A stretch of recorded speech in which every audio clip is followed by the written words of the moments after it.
By Dmitry Babich, joining us live from Moscow. He's political analyst at the Voice of Russia. Dmitry, many thanks for your time this morning. An overwhelming victory for Vladimir Putin. No surprise, of course, but give us a sense of the feeling in Moscow right now. Well, it was an important vote, despite what the Western media says, because it was a sort of a plebiscite on the war.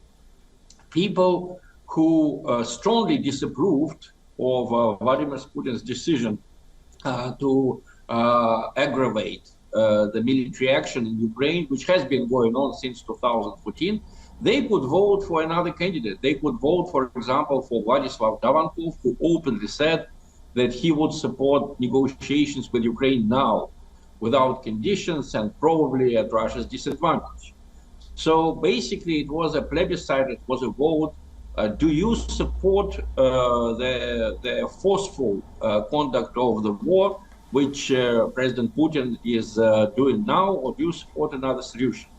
And it's very important that 87% of the voters supported what we would call the war effort in this situation. As for the fact that the win was known in advance, well, there are such situations. Would anyone say, for example, during the French election recently, that Marine Le Pen would beat Emmanuel Macron in the second round? No, it was a foregone conclusion that Macron would win. The same story was between Jacques Chirac and Jean-Marie Le Pen in 2002.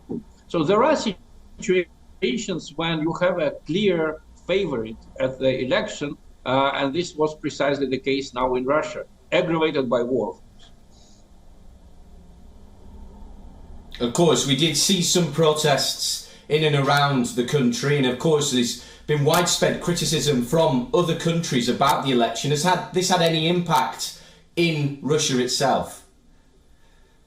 Well, I think the Western hostility towards Russia mobilized the voters. It mobilized the electorate for Putin. Basically, Putinists were encouraged by the statements from Western leaders that this election was illegal or wrong or whatever. There is a very good American expression: all politics is local. The main thing is not what the other countries think about you. The main thing is what your voters think about you. And the voters in Russia, for good or for bad, support Putin overwhelmingly. As for the protests, please note that most of them happened abroad. Inside Russia, there were no protests near the polling stations. I mean, I visited 10 polling stations yesterday in Moscow. Everything was quiet. As for the voting abroad, please note that Western countries, Western governments discouraged Russian citizens living abroad, living in Germany or in France. They discouraged them from going to vote. But still, there were long lines, long queues near the Russian embassies. Russians living abroad en masse came to vote. I'm absolutely sure that they voted for Putin, most of them, because if they were against Putin, they could just stay at home. That's what the Western governments told them to do. But still, they showed up in huge numbers. Why?